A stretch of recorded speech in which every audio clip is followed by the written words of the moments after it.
वंदे मातरम। दोस्तों, हमने अपने पिछले क्लास में हमारा चैप्टर नंबर जो 5 था, जय विज्ञान की, उनके स्वाध्याय के प्रश्न जो दिए गए थे, उन्हीं प्रश्नों के बारे में चर्चा की थी। और साथ ही प्रश्न नंबर जो 4 था,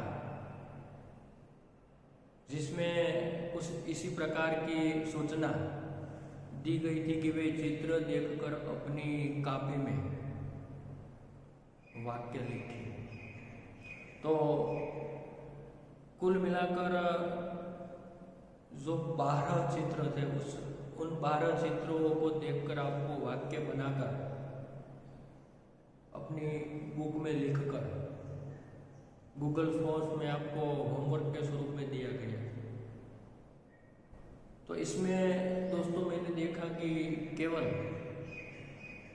जो 4 स्टूडेंट थे, उन्हीं 4 स्टूडेंट ने ये गूगल फॉर्म में अपना होमवर्क सबमिट किया था।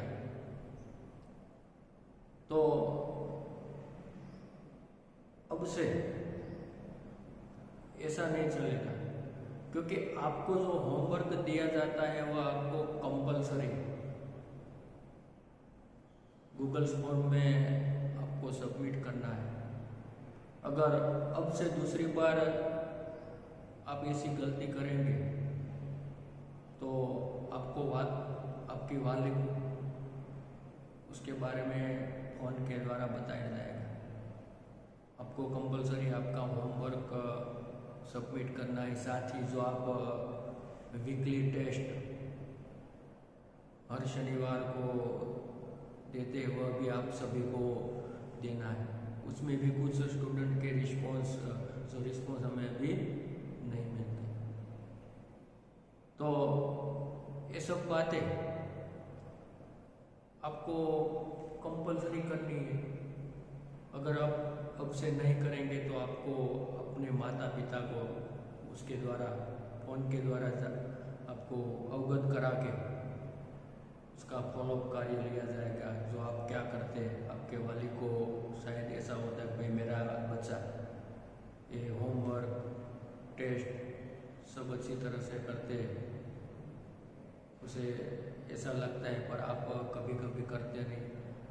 तो आपको दोस्तों वीडियो लेक्चर तो देखना ही, साथ साथ पढ़ाई में जो आपको दिया गया वर्क, चाहे होमवर्क हो, टेस्ट हो, पीडीएफ को पढ़ना हो या तो अपनी बुक्स में लिखना हो, ये सभी के सभी काम आपको अवश्य करना है। वह आप ध्यान रखेंगे। अब से आपको तो कोई विद्यार्थी ने नहीं किया तो वाली को हम यहाँ से बताएंगे, ताकि उसे भी पता चले कि भी आप कितना वर्क करते हैं, कितना बाकी छोड़ देते हैं।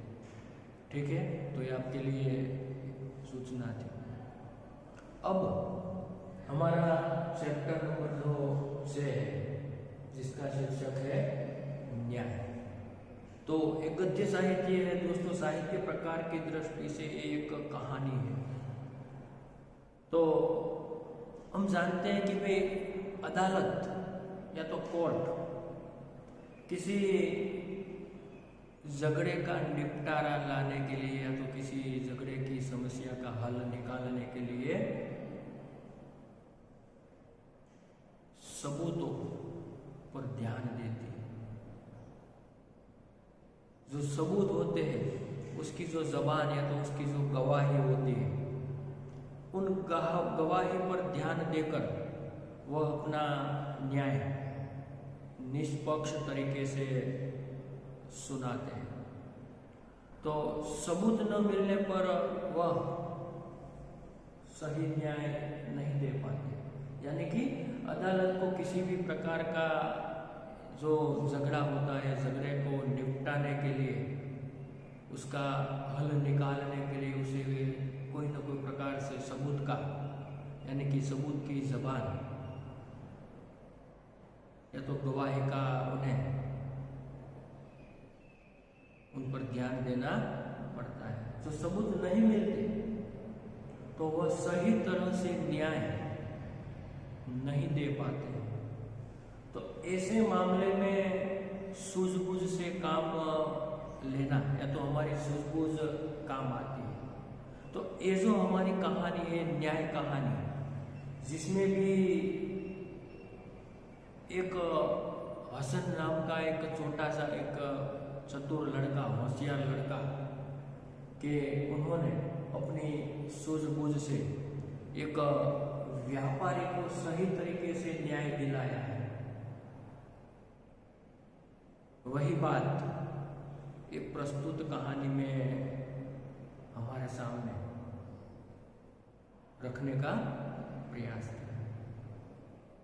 यानी कि जो हमारी बौद्धिकता होती है, हमारा चातुर्य होता है, यानी कि कैसे समय पर हमारे किस प्रकार की सूझबूझ से हम अपने चातुर्य से काम लेते हैं और अपनी सही परख से, अपनी सूक्ष्म विचार दृष्टि से किस प्रकार का हम अपनी समस्या को उसका हल निकाल सकते हैं, तो उसका समाधान निकाल सकते हैं।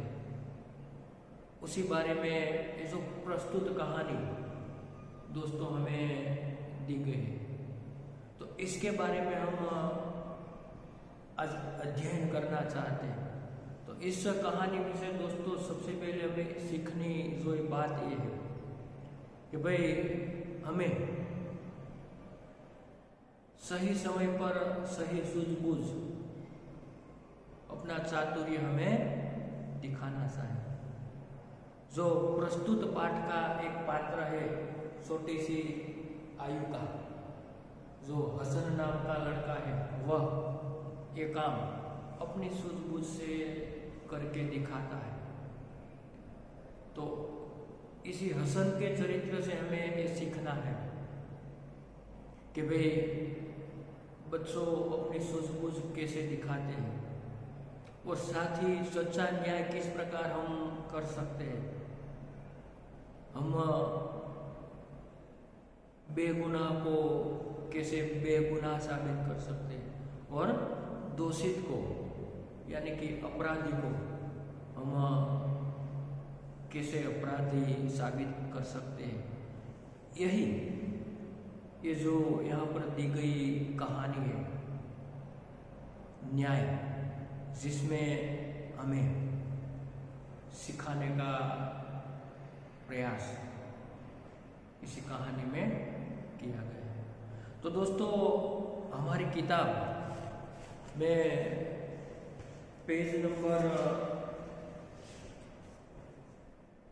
29 के ऊपर यानी कि 29 पेज के ऊपर एक कहानी दी गई है, जिसका हम यहाँ पर आरंभ करते हैं। तो प्रस्तावना के स्वरूप में लिखा गया कि भाई इस कहानी में चातुर्य की बात है। तो दोस्तों चातुर्य यानी कि बुद्धि। एक मित्र यात्रा पर जाते वक्त अपनी सोना मोहरे मित्र के यहाँ तेल के डिब्बे में छुपा के जाता है। यात्रा से वापस आने पर उसे अपनी मोहरे नहीं मिलती, पर जब वह यात्रा से फिर वापस आते हैं तभी उसे अपनी सोने मोहर नहीं मिलती, कहीं गायब हो जाती है या तो कहीं चोरी हो जाती है। वह काजी से फरियाद करता है। काजी यानी कि जो अदालत का न्यायाधीश होता है, वह उनसे अपनी शिकायत करता है, तो उनसे अपनी फरियाद करता है। अंत में हसन नाम का एक लड़का अपनी चतुराई से सच्चा न्याय करके अली ख्वाजा को मोहरे वापस दिलाता है। यह रोचक कहानी न्याय और बुद्धिमत्ता की एक हमें झलक दिखाती है। क्या झलक दिखाती है? न्याय और बुद्धिमत्ता के बारे में हमें सोचने के लिए मजबूर करती है।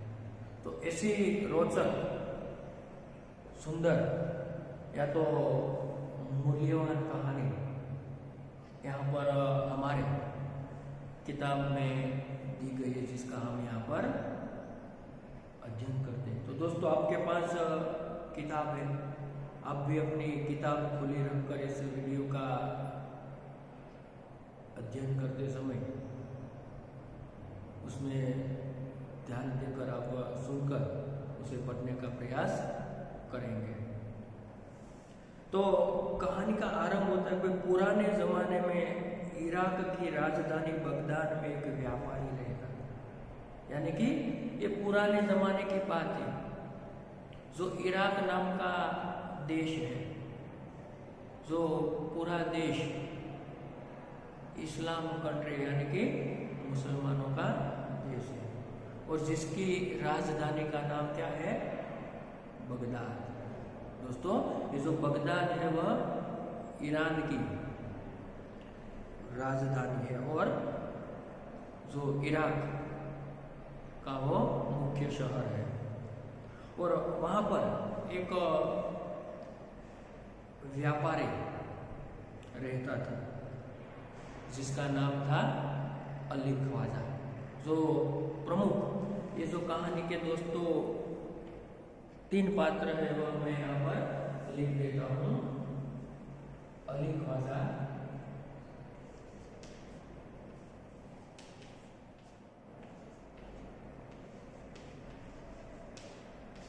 कौन है? एक व्यापारी। दूसरा पात्र है वाजी।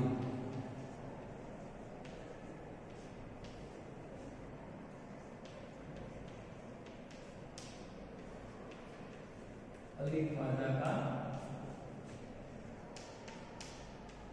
दोस्त या तो मित्र। और तीसरा पात्र है जिसका नाम है हसन नाम का एक किशोर, आयु का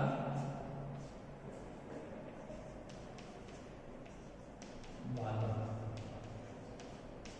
यानी कि 10-11 साल का जो ये बालक है जिसका नाम हसन है। यानी कि ये प्रमुख 3 पात्र इस कहानी में दिया गया है। और चौथा पात्र है, कौन है? काजी, जो न्यायाधीश।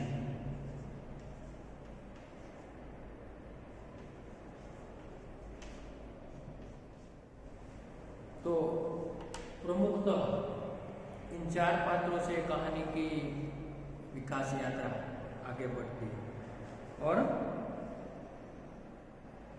व्यापार करते करते जब उसके पास 1000 सोने की मोहरें इकट्ठी हो गई, यानी कि अली ख्वाजा के जो एक व्यापारी थे, वो व्यापार करते करते उन्होंने के पास 1000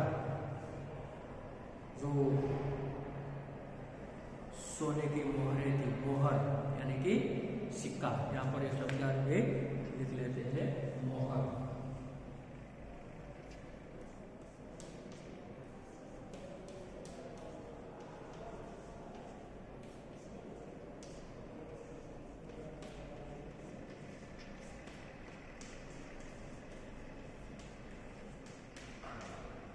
व्यापार करते करते अली ख्वाजा के पास 1000 सोना मोहरें इकट्ठी हो जाती है। यानी कि उन्होंने 1000 सोना मोहरें जितना व्यापार करके उन्होंने धन कमाया था। तो उसने मक्का शरीफ की यात्रा का निश्चय किया। तो उसने ऐसा सोचा कि अब मेरे पास इतनी सोना मोहर जो इकट्ठी हो गई है, इसलिए मैं जो इस्लाम धर्म का एक प्रसिद्ध यात्रा धाम है मक्का शरीफ, वहाँ पर उन्होंने यात्रा में जाने का निश्चय किया, लेकिन यात्रा में जाने तय किया। और चूंकि वह अकेला रहता था, पर वह अकेला रहता था, उसके घर में कोई अन्य कोई परिवार के कोई सदस्य रहते नहीं थे। उसने अपनी जमा पूंजी अपने मित्र के यहाँ रखने का निश्चय किया और उसके पास जो बचत थी, जो जमा पूंजी, पूंजी यानी कि जो धन राशि, जो जमा धन थे, पूंजी थी, वह उसने अपने मित्र के यहाँ रखने का निश्चय किया। पूंजी जो धन, कि भाई उनके पास जो धन था वह घर में कोई था नहीं, वह मक्का शरीफ की यात्रा पर जाने वाला था, इसलिए अपनी जो जमा पूंजी थी वह अपने मित्र के वहाँ रखकर या तो छोड़कर जाने का उन्होंने निश्चय किया। फिर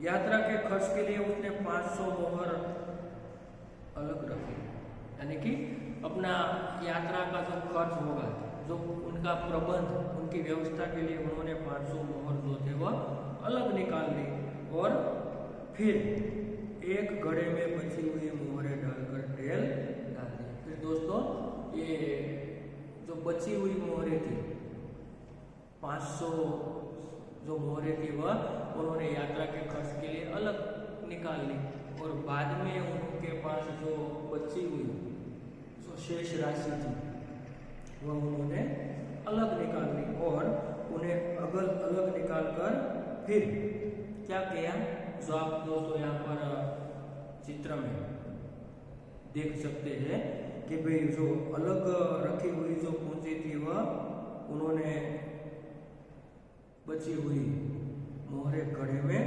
रखकर, यानी कि फिर एक घड़े में बची हुई मोहरे डालकर तेल भर दिया। क्या किया उन्होंने, एक जो तेल का घड़ा था उसमें बची हुई सोने की मोहरे तेल के घड़े में रख दी। जो आप चित्र में अली ख्वाजा के हाथ में सोने के सिक्के या तो मोहरे देख रहे हैं, उसका उन्होंने क्या किया, वह घड़े में नीचे रख दी और बाकी उसमें उन्होंने तेल भर दिया। और अली ख्वाजा पड़ोस में अपने मित्र वाजिद के घर गया। फिर अली ख्वाजा पड़ोस में अपना मित्र जो वाजिद यानी कि उसका जो दोस्त था उसके घर पर वह जाता है। उसने उसको अपनी यात्रा के बारे में बताया। फिर उसने जो यात्रा के लिए जाते थे, मक्का शरीफ जाते थे, उसके बारे में अपने मित्रों को सारी बात उन्होंने बताई और कहा, क्या कहा, यह तेल का घड़ा मैं आपके घर रख कर जाता हूँ, यानी कि मेरे पास तेल का घड़ा जो बचा है वह मैं आपके घर रखकर जाता हूँ, मक्का से लौट कर ले लूँगा और मक्का से मैं फिर यात्रा से वापस आ जाऊँगा, तभी मैं एक घड़ा वापस ले लूँगा। वाजिद ने अपने तहखाने की चाबी उसे देते हुए कहा और वाजिद ने अपने जो तहखाना यानी कि जो कीमती मूल्यवान चीज वस्तु, सोने, सिक्के, धन आदि रखने के लिए जो बनवाया गया जमीन के नीचे का जो बना, जिसे तहखाना कहते, क्या कहते, तहखाना यानी कि जमीन के नीचे बना कमरा, तहखाना।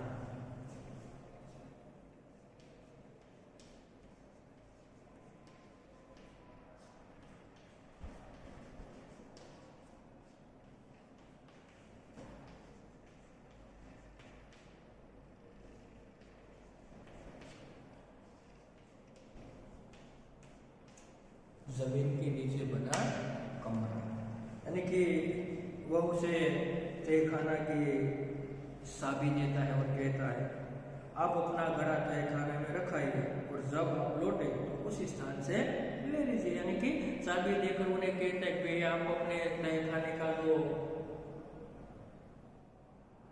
कमरा है उसकी चाबी मैं आपको देता हूँ और उसमें आप अपने तरीके से यहाँ पर ये घड़ा रख दीजिए और जब वापस आप यात्रा से लौटे तब फिर से आप अपने इस घड़े को ले लेंगे, तो ले लीजिए। अली ख्वाजा घड़ा रखकर यात्रा के लिए निकल गया और फिर अली ख्वाजा अपना घड़ा वहां पर रखकर यात्रा के लिए निकल जाता है। एक दिन वाजिद के घर दावत थी, यानी कि एक दिन वाजिद के घर एक क्या थी, दावत थी और इसी दावत में तरह तरह के पकवान बनाते हुए तेल खत्म हो गया। तो एक भोजन समारोह का कार्यक्रम दोस्तों, दावत वाजिद के घर पर था और तभी तरह तरह के पकवान यानी कि मिठाई बनकर, पकवान अर्थात मिठाई या तो कि वाजिद के घर में तरह तरह के पकवान बनते और उसके घर पर जो तेल था वह खत्म हो जाता है तो पूरा हो जाता है। रात का समय था, वाजिद की बीवी अपना सिर खुजलाने लगी और रात का समय था, बाजार में कोई दुकान या तो शॉप खुली नहीं होगी, इसलिए वाजिद की पत्नी को चिंता हुई। वह बड़ी सोच या तो विचार में पड़ गई, यानी कि अपना सिर खुजलाने लगी। दोस्तों मुहावरा है सिर खुजलाना अर्थात सोचना, सिर खुजलाना।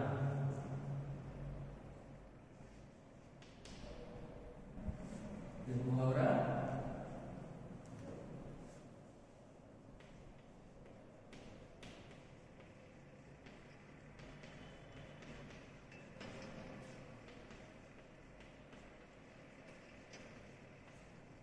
सिर खुजलाना यानी कि सोचना। जो सोचने लगे तभी उसे अली ख्वाजा के तेल के घड़े की याद आई। तभी उसे ये जो अली ख्वाजा का जो तेल था, जो अपना दोस्त अपने तहखाने में रख गया था, उसकी उन्हें याद आ जाती है। और फिर उसने वाजिद से कहा, क्या कहा? आप तहखाने में रखे तेल के घड़े से थोड़ा तेल निकाल लाइए। आप जो ये तहखाने में रखा हुआ थोड़ा तेल है, जो घड़ा है, उसमें से थोड़ा तेल निकाल आइए। इस समय बाजार तो बंद है, यानी कि इस समय रात का समय है, बाजार बंद है, कोई दुकान अभी खुली नहीं है। कल सुबह बाजार से नया तेल लाकर घड़ी में पड़ देंगे। कल सुबह में हम फिर बाजार से नया तेल खरीद कर फिर ये जो आपके दोस्त का ये तेल है, जो घड़ा है, उसमें हम वापस डाल देंगे। ख्वाजा आज रात ही आकर तो तेल नहीं मांगेंगे। ख्वाजा आज रात ही आकर तो तेल नहीं मांगेंगे, यानी कि वह तो यात्रा के लिए गया है, वो तो कई दिनों के बाद आएगा। वो आज तो तेल हमारे पास मांगेगा नहीं, तो आज हम इसका तेल ले लेते हैं, कल इसमें फिर भर देंगे। वो इसी प्रकार हमारा काम भी चल जाएगा और हम अपना जो लिया हुआ तेल कल वापस भर देंगे। इसी प्रकार अपनी जो वाजिद की जो बीवी थी, पत्नी थी, उसी प्रकार उसे कहती है। तब बीवी की बात सुनकर वाजिद तहखाने में गया। बीवी की बात सुनकर वाजिद तहखाने में जाता है, जहां पर अपने दोस्त ने जो तेल से भरा हुआ घड़ा रखा था। जब घड़े की सील तोड़कर तेल निकालने लगा, तब घड़े में से सिक्कों की आवाज आई। जब दोस्तों घड़े में से सिक्कों की तेल जो उसका सील था, उसका पैकिंग था, वह खोलकर उसमें से तेल निकालने लगे, तब क्या हुआ? उनमें से सिक्के की आवाज सुनाई दी। तो आवाज आई और उसे लगा कि बड़े घड़े में तेल के नीचे कुछ, ऐसा लगा कि भाई घड़े में तो तेल के नीचे कुछ है, और इसलिए उसने दूसरे बर्तन से सारा तेल निकाल लिया। इसलिए उन्होंने दूसरे बर्तन से सारा तेल निकाल लिया और इसमें उसने देखा कि घड़े में तो 500 सोने की मोहरें थी। देखा तो क्या था? इसी घड़े में सोने की 500 मोहरें थी, क्योंकि उनके पास 1000 सोना मोहर थी। 500 वह यात्रा के लिए साथ ले गए थे और 500 उन्होंने कहाँ रखी थी? घड़े में रखी थी। तो वह उन्होंने वाजिद ने तेल निकालने वक्त उन्हें देख लिया। उसने उन मोहरों को अपनी तिजोरी में चिपका कर रख दिया और वहां से आप जो तस्वीर में देखते हैं, उसी घड़े में से अपनी ये 500 सोना मोहरें लेकर फिर अपनी जो खुद की तिजोरी थी उसमें उन्होंने छिपाकर वह रख देते हैं। तो तो ये दृश्य आपने दोस्तों इसी प्रकार जो घड़ा है, तय खाना है, उसमें सोने की और अलीस वाजवा के द्वारा रखी और इसी से ये सोना मोहर निकाल कर फिर वह अपने तिजोरी में वह छिपा कर रख देते और तेल लाकर बीवी को दे दिया और उसमें से तेल लाकर उन्होंने अपनी बीवी से दे दिया। अगले दिन अब दोस्तों जो देखते हैं हम कि अगले दिन उसने बाजार से नया तेल लेकर घड़े में भर दिया। फिर दूसरे दिन बाजार से नया तेल लेकर वही घड़े में अली ख्वाजा ने भर दिया। उसे वैसे ही सील बंद कर दिया जैसे कि ख्वाजा अली ने किया था और फिर वैसे ही उस घड़े को सील बंद कर दिया कि जैसे कि अली ख्वाजा ने पहले उसमें तेल और सोना वगैरह रख कर रखा था, उसी तरह का उन्होंने पैकिंग कर दिया, सील पैक कर दिया ताकि उन्होंने ऐसे सोचा कि अली ख्वाजा को उसका पता न चले। इस प्रकार उन्होंने फिर उनमें से चोरी करके वह पैक कर दिया। फिर कुछ दिनों के बाद ख्वाजा मक्का की यात्रा से वापस आया। फिर कुछ दिनों के बाद मक्का शरीफ की यात्रा से अली ख्वाजा वापस आ जाता है और घर में अपना सामान रखकर वह सीधा वाजिद के घर गया। फिर अपना जो सामान था वह अपने घर में रखकर वह सीधा कहाँ जाता है? वाजिद के घर यानी कि अपने दोस्त के घर जाता है और वहाँ जाकर उन्होंने अपनी यात्रा की सारी बात वाजिद को यानी कि अपने दोस्त को उन्होंने बताई। फिर तेल का घड़ा लेकर वह घर आ गया। फिर अपना जो ये तेल का घड़ा था वह लेकर अपने घर वापस आ जाता है और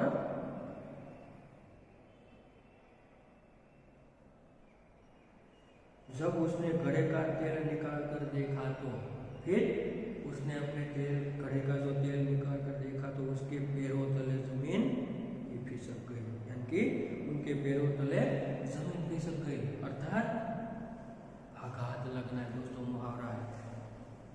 क्या है? पैरों तले की जमीन खिसक जाना।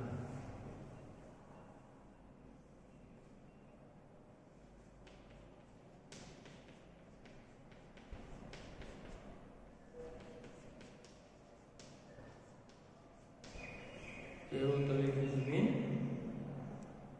खिसक जाना यानी कि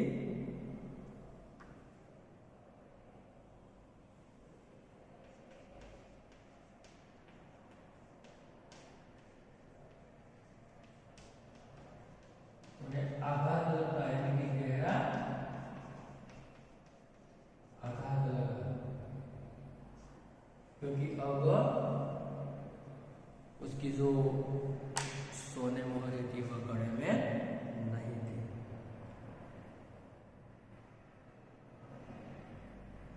वह सिर पकड़कर बैठ गया और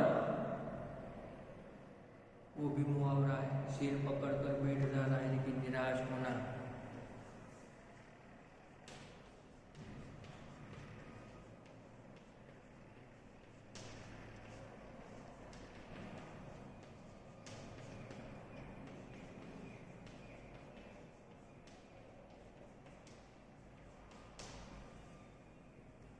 फिर उसकी सोना मोहरे उन्होंने नहीं देखी, इसलिए वह सिर पकड़कर बैठ जाता है, क्योंकि घड़े में एक भी सोने की मोहर नहीं थी। क्या? क्योंकि घड़े में एक भी सोने की मोहर नहीं थी। वह सोचने लगा अब क्या किया जाए। वह बेचारा निराश हो गया, दुखी हो गया, क्योंकि उसने रखी हुई अपनी जो जमा पूंजी थी, जो बचत थी, वह चोरी हो गई। अब क्या किया जाए? वह अपना सिर पकड़कर बैठ जाता है, बेचारा निराश हो जाता है और सोचने लगता है कि अब क्या किया जाए। जो अपने दोस्तों के ऊपर विश्वास करके मैंने यहाँ पर रखा तो घड़ा तो वैसे ही सील पैक था, क्या हुआ होगा, किसने ली होगी, इसी प्रकार की तरह तरह के विचार उसके मन में घूमने लगते हुए निराश हो जाता है, बेचारा सिर पकड़कर बैठ जाता है। तो यहाँ पर दोस्तों इस कहानी को हम पहले क्लास में वीडियो लेक्चर 1 में यहाँ पर रखते हैं। आगे की कहानी हम दूसरे वीडियो लेक्चर में यानी कि आगे की बात अगले वीडियो लेक्चर में हम करेंगे। तो यहाँ तक ये पहला वीडियो लेक्चर पार्ट 1 यहाँ पर रखते हैं। Thank you.